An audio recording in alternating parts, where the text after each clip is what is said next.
이 시간 예배하는 여러분 모두에게 우리 하나님의 신령 은혜와 축복이 오늘 늘 함께 하시기를 주의 이름으로 축원합니다.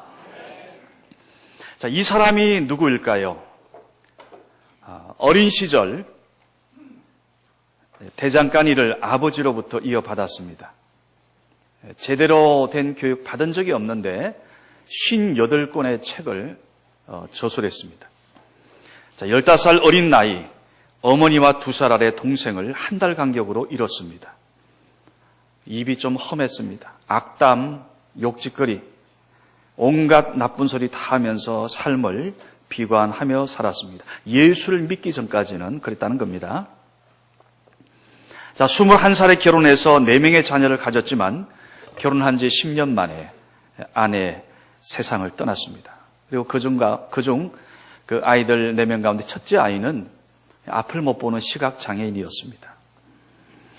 자, 그리고 그는 60평생 가운데 12년 이상을 이 감옥에 갇혀 살았습니다. 이유는 신앙 문제 때문입니다.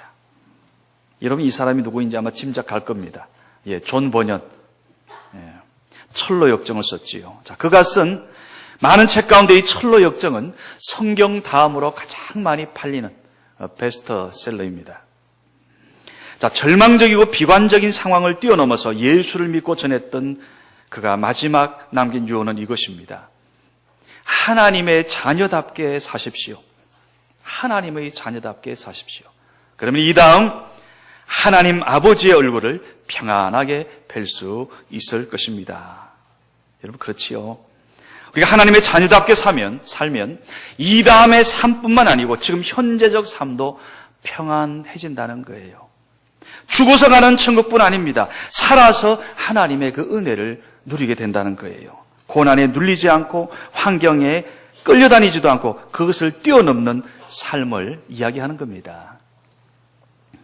자, 존 버년으로 하여금 이 절망에서 소망의 삶으로 변화시킨 그 힘이 뭘까?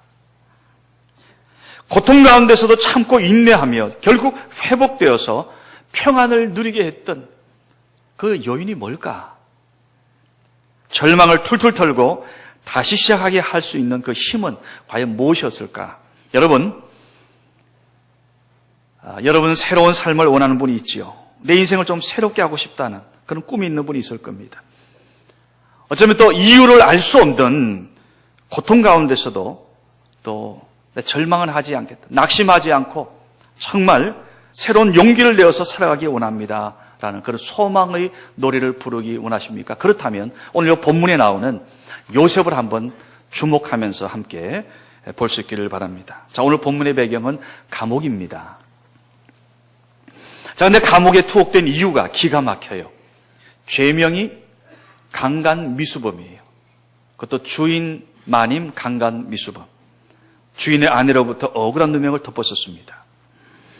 자, 형제들에게 배신당한 상처가 있습니다.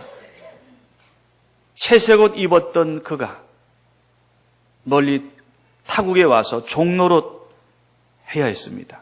물론 성실하게 했지요. 그런데 이게 뭡니까? 더 이상 내려갈 데가 없는 인생 밑바닥이다 싶었는데 아예 더 내려가서 지하실까지 파고 들어간 그런 기분이었던 것 같아요. 자, 요셉은 내가 왜 이런 억울한 일을 당해야 하나? 정말 알 수 없었을 겁니다. 하나님이 주셨던 그 꿈, 도대체 이게 뭐란 말인가? 그런 생각도 들었을 겁니다. 아마 이쯤 되면 사람들은 요셉을 향해서 수군거릴 거예요. 아니, 어쩌면 우리 상황이 이렇게 되면요, 사탄이 내 속에서 이런 식의 소리를 속삭일지도 모르겠습니다. 너 하나님 믿는다고 하더니, 꿈이 있다더니 또 되는 게 없네. 네 인생 거꾸로 가고 있네. 자, 근데 여러분, 창세기 요셉의 인생 스토리를 우리가 가만히 묵상하다 보면 여러분, 그 하나하나 배후에 우리 눈에 보이지 않는, 우리는 물론 보죠. 이미 성경을 다 보니까. 그러나 당사자 입장에서는 눈에 보이지 않는 하나님의 손길이 어렴풋이 느껴지는 겁니다. 자, 어떤 환경, 어떤 고난 가운데서도 요셉을 이끌어 가시는 하나님. 그 기어코 그 하나님의 꿈을 이뤄내시는 그 하나님의 마음이 보이는 겁니다. 여러분 그렇습니다. 우리 성도들이 예기치 못한 사건의 배후에는 늘 하나님이 함께 하심을 믿으시기 바랍니다. 따라서 내가 당한 어떤 일이 잘 이해되지 않을 때가 있죠.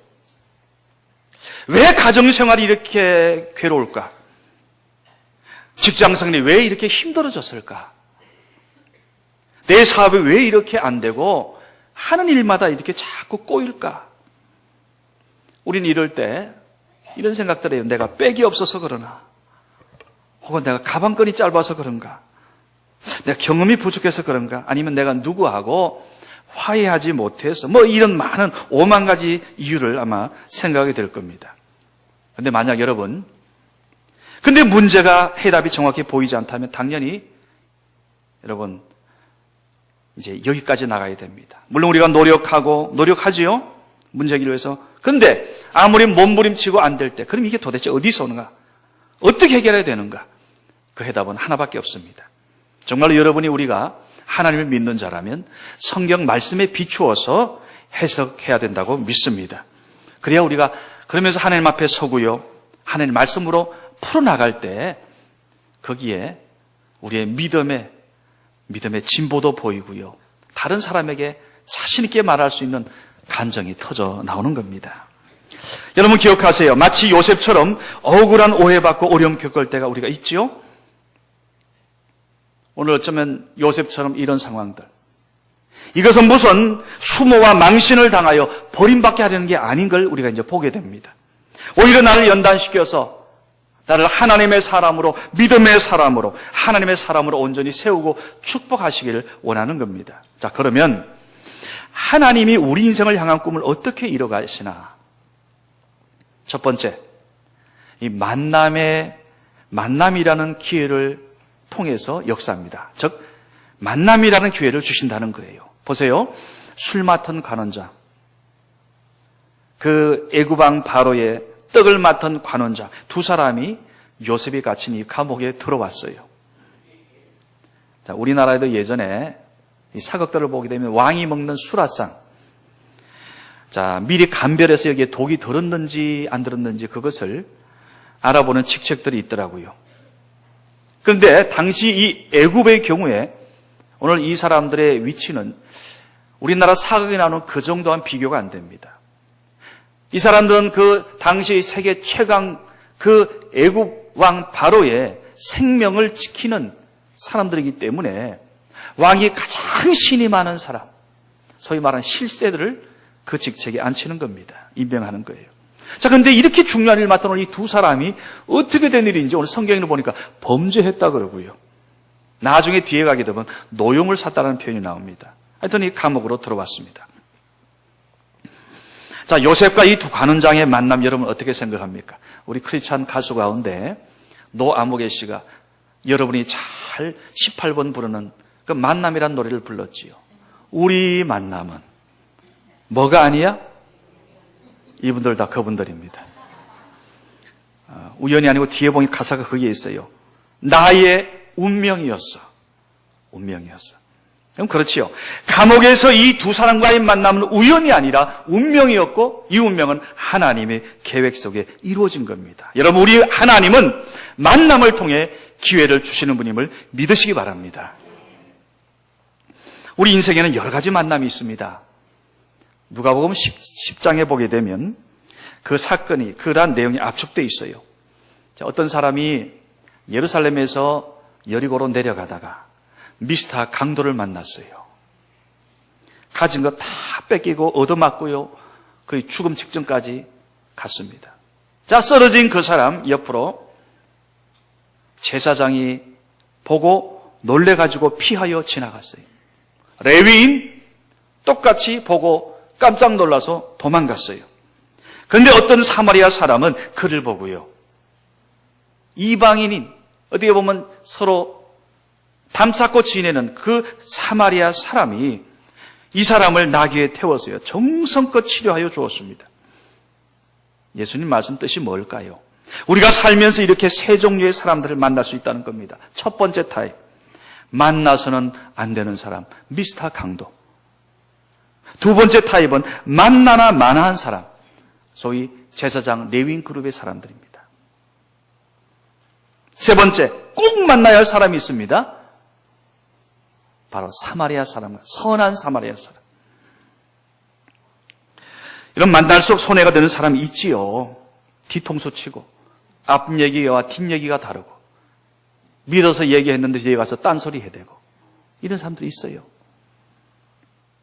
만날수록 힘이 되고 도움이 되는 사람들이 있습니다. 그래서 사람들은 도움되는 사람을 가까이 하려 하고 그런 사람을 평생 지기로 친구로 그렇게 두기를 원하는 겁니다. 전에 어느 기사에서 보호망이 된 사람의 글을 읽은 적이 있습니다. 그 사람이 한 말 가운데 기억나는 내용이 이런 겁니다. 처음 이 보험 설계사가 되면 자기 실적만 생각해 가지고요. 사람만 만나면 그저 보험을 들게 하려고 힘쓴다는 거예요. 상대의 필요가 뭔지, 그 사람이 지금 어떤 형편인지 도무지 관심이 없어요. 사실은 보험이란 것은 그 어려울 때 도와주는 게 보험 아닙니까? 근데 억지로 보험을 들게 되었다면 그 다음은 없어요. 이제 볼일 다 봤다는 겁니다. 이런 사람 누구예요? 하수요, 하수. 미스 하수. 이에 반해서 내 실적이 아니라 고객이 원하는 보험이 무엇인지, 고객에게 꼭 필요한 보험 상품, 그것을 꼼꼼하게 살피고 그걸 권하는 겁니다. 그리고 보험을 들고 난 뒤에도요, 그 고객이 필요하다면 언제나 달려옵니다. 끝까지, 어떤 경우는 심지어 평생 관계를 맺는 걸 볼 수가 있습니다. 자, 그렇게 일하다 보니까요, 이 한 번 고객이 평생 고객되고 그 사람이 또 다른 사람을 소개해가지고 다른 고객을 소개해 주는 것. 즉, 남을 위해서 일하려고 하니까 고객의 신뢰도 얻어가지고 이익도 보고 도움도 받게 되고 결국 보호망이 되었다는 그런 내용이었습니다. 멋있지 않습니까, 여러분? 우리는 나의 이익만을 챙기는 사람인가 아니면 내가 남을 위해 궁극적으로 내가 일할 생각이 있는 사람인가 한번 생각해 보기 바랍니다. 우리는 보통 내가 어려움을 당하면 다른 사람의 문제는 잘 보이지 않습니다. 그래서 내 문제에 빠지고 매몰되는 거예요. 그런데 오늘 오히려 다른 사람의 문제를 풀어주려 하고 다른 사람의 그러한 어려움을 돌보는 가운데 나의 문제가 풀릴 때가 참 많습니다. 오늘 요셉이 바로 그런 케이스예요. 지금 보니까 요셉이 감옥 안에 갇혀 있어요. 자기 코가 내 코가 석자인 아주 어려운 처지가 아닙니까? 그런데 오늘 요셉이 보니까 그 다른 두 사람 관리의 얼굴을 보면서 물어보는 거예요. 근데 여러분, 요셉의 출신 성분을 한번 생각해 보세요. 지금 같이 감옥에 갇혀 있지만 급이 다릅니다. 요셉은요, 군대로 치면 사병 출신이에요. 쫄병 출신이에요. 반면 오늘 이 두 사람은 누구예요? 스타급입니다. 장성급입니다. 급수가 다른 겁니다. 근데 놀라운 것은 오늘 이러한 노예 출신 요셉이 장관급 두 사람의 문제를 풀어주겠다고 지금 덤벼드는 겁니다. 얼굴에 수심이 가득해 보이시는데 무슨 힘들 일이 있으십니까? 이런 많은 경우 우리들은 주변 사람에 사실 관심 없습니다. 오늘 이 시대 무관심의 시대잖아요. 심지어 옆에 어려움 당한 것, 저 괜히 내가 가서 손댔다가 내가 덮었을 수도 있다.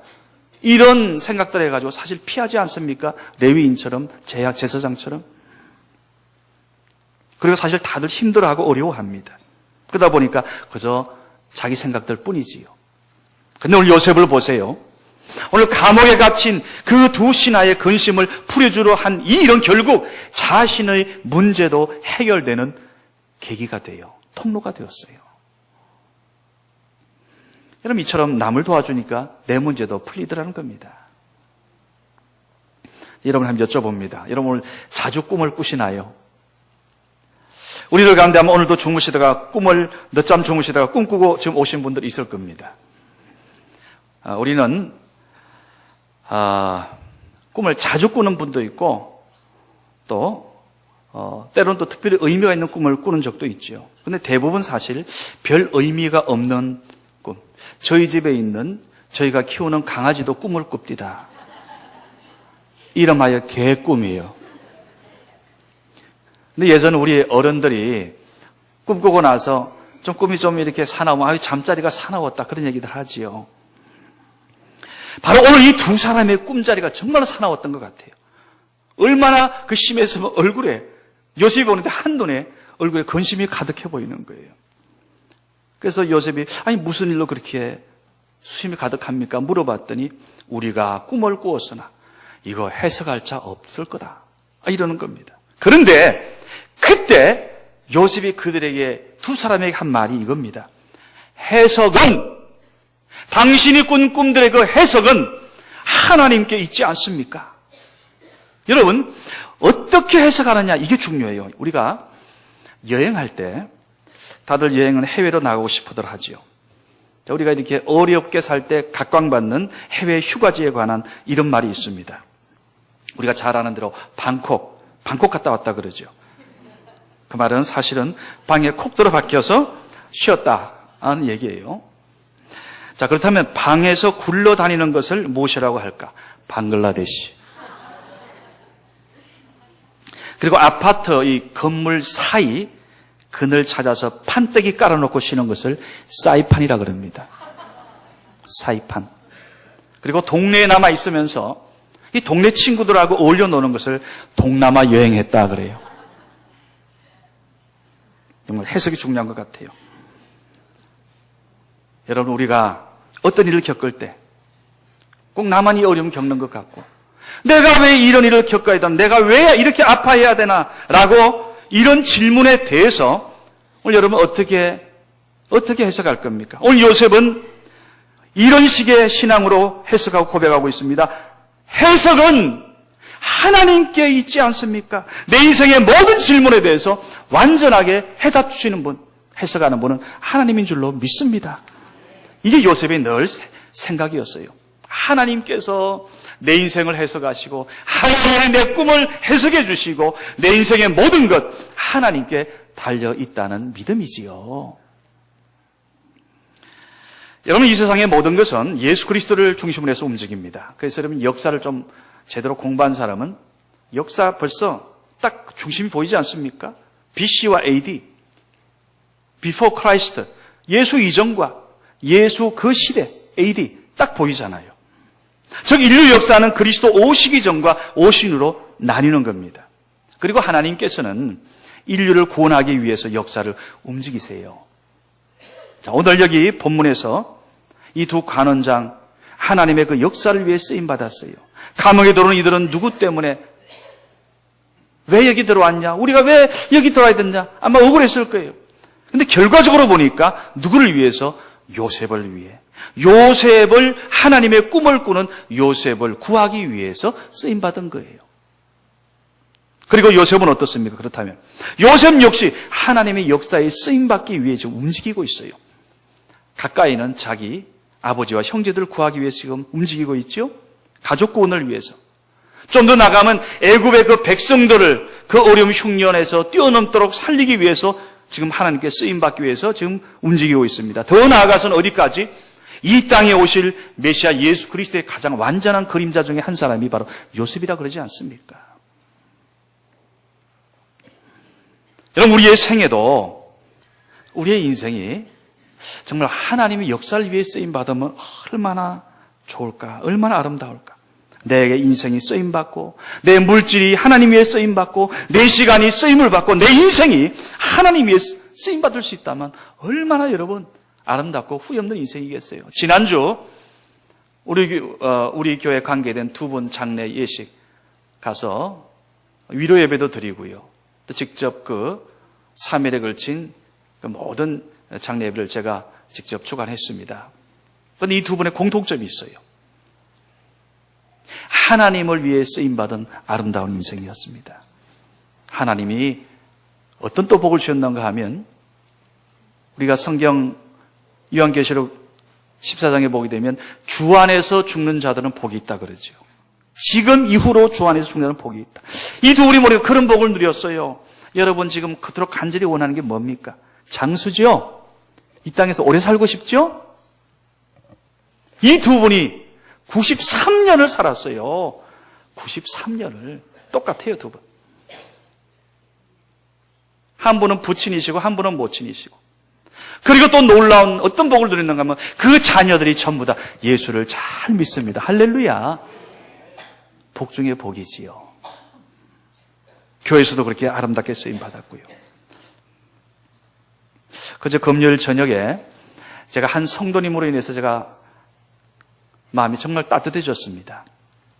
우리 교회 다니시는 어느 연로하신 한 여성도님의 그 아드님이 차를 끌고 왔어요.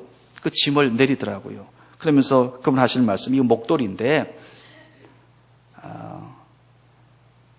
이거 어려운 이웃들 돕는데 그게 좀 쓰임받으면 좋겠습니다. 하여튼 목사님이 알아서 좀 교회에서 쓰시면 좋겠습니다 해서 그걸 가져왔어요. 이분이 자기 그 공장에서 만드는 것들이에요.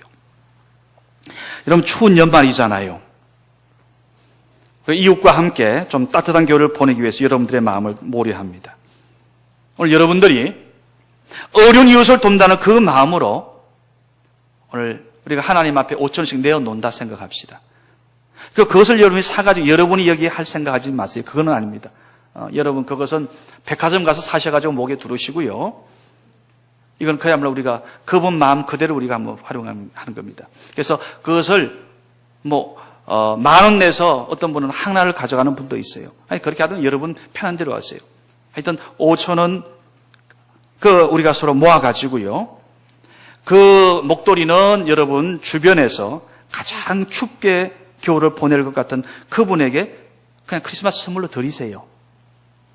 그리고 교회는 그 수익 전부를 우리 춥게 보내는 이웃들을 따뜻하게 보내도록 하는데 100% 쓰겠습니다. 매년 연말이면 어김없이 우리 교회 장로님들, 일반 성도님들 이웃 돕기 성금을 교회에 내어놓곤 합니다. 지금까지 계속 그래오신 훌륭하신 분들이 많이 있습니다. 올해도 그런 마음들이 모여서 지금 한 400만 원 모였어요. 오늘 여러분 각자 5,000원씩 내어놓는 그 성금을 합해서 정말로 오늘 교회가 이 주변에 꼭 따뜻하게 보내야 되는 그분들에게 돕도록 하고요. 동사무소의 도움도 좀 받겠습니다. 그 사람들 선택하는 데 있어서. 자, 여러분 오늘 본문을 통해서 강조하고 싶은 말씀 사실 이겁니다. 다른 사람은 나를 포기할지라도 나를 포기하지 않는 한 분이 있다는 겁니다. 그리고 그분은 내 인생을 향해서 하나 그분의 뜻을, 그분의 꿈을 이루어가세요. 아버지 하나님이십니다. 좀 꼭 기억하세요. 하나님은 우리의 아버지 되세요. 아버지. 오늘 요셉은 술 맡은 관원장의 꿈을 해석해주고 나서 이렇게 요청했어요. 14절에 보니까 당신이 잘 되시거든 나를 생각하고 내게 은혜를 베풀어 내 사정을 바로에게 아뢰어서 내가 지금 갇힌 이 감옥에서 좀 풀려나게 해주세요. 나 정말로 이 감옥에 갇힐 만한 나쁜 짓 한 거 없습니다. 아마 요셉은 이 관리를 통해서 좀 기대한 것 같아요. 그 사람이 추록해서 복직되게 되면 아마 내 억울함도 좀 바로 해결될 거라 생각한 것 같아요. 그럼 어떻게 됩니까? 매일 손꼽아 기다립니다. 오늘이냐 내일이냐. 그런데요. 이 기대가 무너져 버려요. 어떻게 해요? 40장 마지막 절 보세요. 뭐라 그럽니까? 술 맡은 관원장이 요셉을 기억하지 못하고 그를 잊었더라. 얼마 동안? 41장에 보게 되면 만 2년 후에 2년간 잊었어요. 2년간 요셉의 손가락에 불이 났습니다.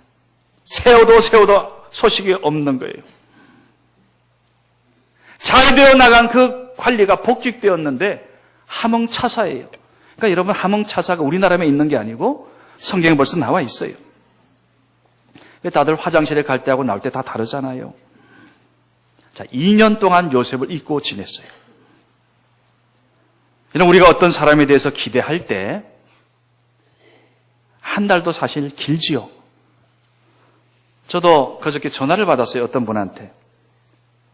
전에 불과 내 기억에 한 달도 안 되었죠. 내가 어떻게 그렇게 할게요라고 했는데 전화가 왔어요. 나한테 소식이 없으니까 난 이미 그 이제 이렇게 계획을 스케줄 넣어가지고 했는데 홍 목사 하면서 이런저런 얘기 가만히 들어보니까 결국 마지막에 하는 그 얘기하기 위해서 나에게 전화를 한 거예요. 난 이미 다 그걸 계획해놨는데 그래서 이렇게 됩니다 하고 이제 그렇게 말씀드렸죠. 여러분 오늘 그런데 요셉은 보세요. 얼마 동안 한 달도 아닙니다. 2년 동안 얼마나 길게 느껴졌겠어요. 아마 요셉의 생애에 있어서 가장 길게 느껴진 날이 바로 이 2년의 세월이었을 겁니다. 자, 복직되어 나간 그 관리는 요셉을 잊었어요. 그러나 오늘 요셉을 잊지 않은 한 분이 있습니다. 이전이라는 그 감옥에 있는 그 시간은 방치된 시간이 아니었어요. 한번 생각해 보세요. 만일 27, 28 그 나이에 사면되어가지고 감옥에 나왔더라면 요셉 어디로 갔겠습니까? 집으로 갔지. 아버지한테 갔겠죠. 그리고 끝입니다. 거기서. 더 이상 애굽의 왕이었던 바로를 만날 수 있는 기회는 없어지는 겁니다. 여러분, 하나님께서 요셉의 인생의 가장 시기적절한 때를 하나님이 잘 아시는 거예요. 여기서 우리가 요셉을 바로 감옥에서 풀려나지 않게 하시고 2년 후에 풀려나게 했나 하는 이유를 한번 생각해 봤습니다. 첫 번째 뭡니까?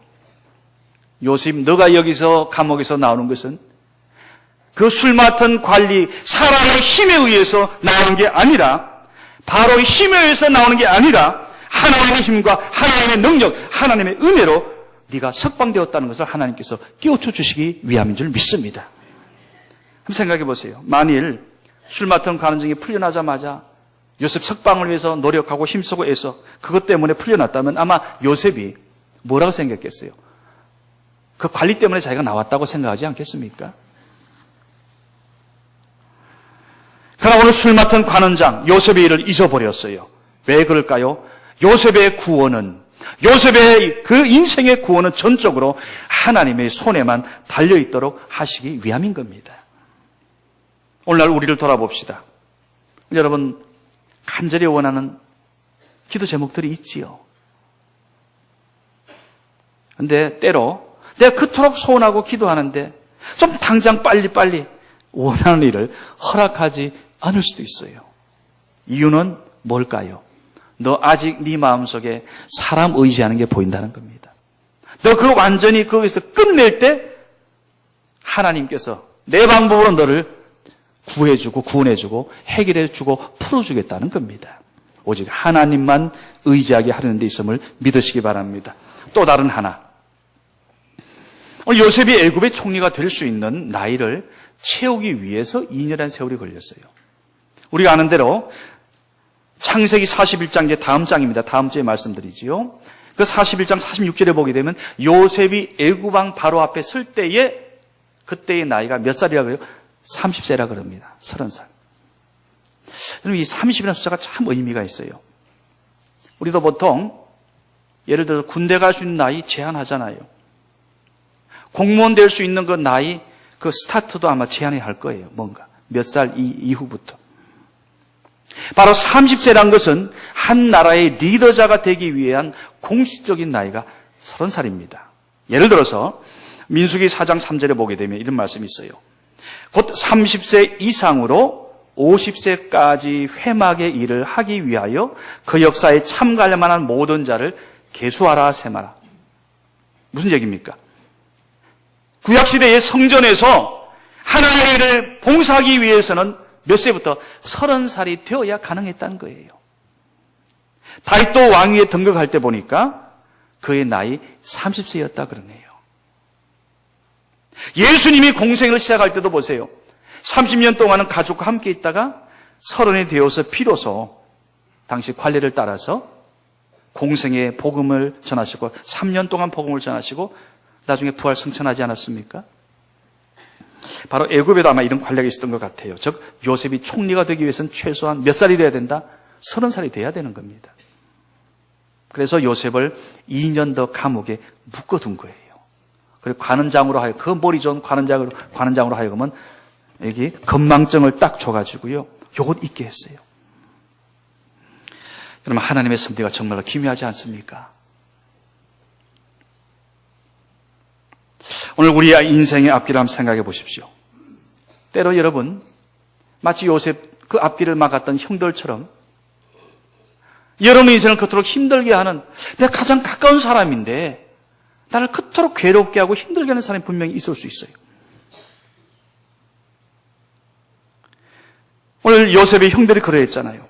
자, 무고하게 죄를 뒤집어 씌웠던 이 보디발의 아내처럼 오늘 여러분 사업하면서 여러분 가까운 주변에서 여러분에게 누명 덮어 씌운 일을 그런 일 겪은 분이 있을 겁니다. 저도 어렸을 때 그런 너무나 억울한 그게 상처가 돼가지고 제가 초등학교 1학년 때 그 누명을 덮어 썼는데 지금 나이 54된 지금까지 그거 생각하면 조금 머리가 삥 돕니다. 아마 그런 어려움 누명 당한 분들 있을 겁니다. 그러면 본문 23절에 보니까 요셉의 부탁을 아예 까맣게 잊어버린 이 관리처럼 아마 여러분 믿었던 사람으로부터 그런 좌절을 맛본 사람도 있을 거예요. 근데 여러분 기억하세요. 그 모든 것 하나하나 그 배후에는 하나님의, 내가 정말 하나님의 사람이라면, 내가 하나님의 자녀라면 그 배후에 그 폴렌, 내 인생을 이끌어가고 내 인생을 해석하시는 분 한 분, 그 하나님이 있음을 믿으시기 바랍니다. 물론 오늘 그런 사람들의 내 인생을 힘들게 한 분들의 동기는 아름답진 않아요. 형들 질투, 시기 질투심 때문이에요. 보디바의 아내의 경우 보니까 소위 보복 심리가 있습니다. 오늘 23절에 나오는 이 관리, 술 맡은 관리는 건망증 때문이에요.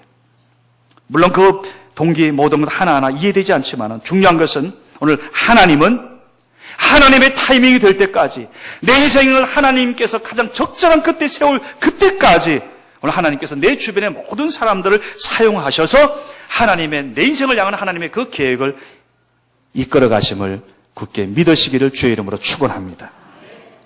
말씀을 맺습니다. 분명히 오늘 여러분 이 설교 끝나고 나서도 여러분 앞에 많은 난관들이, 장애물들이 기다리고 있을 수 있습니다. 내가 선택한 일이 아닌 그 정말 힘든, 피하고 싶은 그 일이 앞에 여기저기서 터져나올 수 있어요. 성경은 우리에게 말씀합니다. 우리가 예수 믿는다고 갑자기 그 모든 것이 쫙 다 사라지고 고속도로 인생이 되는 게 아니라는 겁니다. 오늘 여기 요셉을 주목하여 보세요. 마치 요셉처럼 정말 인생의 감옥 같은 지금 그런 환경에 있는 분들도 있어요. 내가 알고 있습니다. 기도하고 있습니다. 마치 요셉의 형들처럼 여러분을 구덩이에 빠뜨리려고 하는, 모함하려고 하는 그런 사람들도 있는 걸 내가 알고 있습니다. 내겐 너무 중요한 일인데 대수롭지 않게 여기고 까맣게 잊어버리고 그런 사람도 물론 있을 수 있지요. 뭘 이야기하는 겁니까, 여러분? 사람만 바라보면 실망 클 수 있다는 거예요. 그러나 오늘 여러분 배후에 가장 든든한 내 모든 것, 그 모든 환경을 선하게 바꾸시는 하나님 아버지를, 그분의 손을 붙잡기를 바랍니다. 내 인생을 하나님이 풀어주십니다. 그분이 해석하도록 맡기시길 바랍니다. 기도로 맡기시길 바라요. 반드시 하나님의 때에 부르실 줄을 믿고 기도하여 응답받기를 바랍니다. 내년 2015년 1년 이렇게 가려고 합니다. 여러분 준비하세요. 내년 1년은 다른 여러 가지 다른 사역들은 두 번째, 세 번째입니다. 첫 번째, 새벽을 깨우면서 이 본당에서 내년 1년 하나님 앞에 우리의 삶을 위탁하며 위임하며 갈 수 있기를 간절히 바랍니다. 반드시 여러분을 통하여 놀라운 참으로 승리의 간정들이 터져나올 줄 믿습니다. 이 은혜가 함께하기를 주의 이름으로 축원합니다. 축원합니다. 기도합시다. 아버지 하나님 감사합니다. 오늘 요셉의 인생 스토리를 통하여 다시 한번 우리에게 소망의 노래를 부르게 하심을 감사합니다. 우리의 환경에 매몰되지 않게 하여 주시고 하나님 안에서 꿈꾸는 자에게 하나님은 기회 주심을 믿고 오늘 받은 은혜대로 우리가 삶 가운데 믿음대로 기도하면서 나아가게 하여 주시옵소서. 예수님의 이름으로 간절히 기도드리옵나이다. 아멘.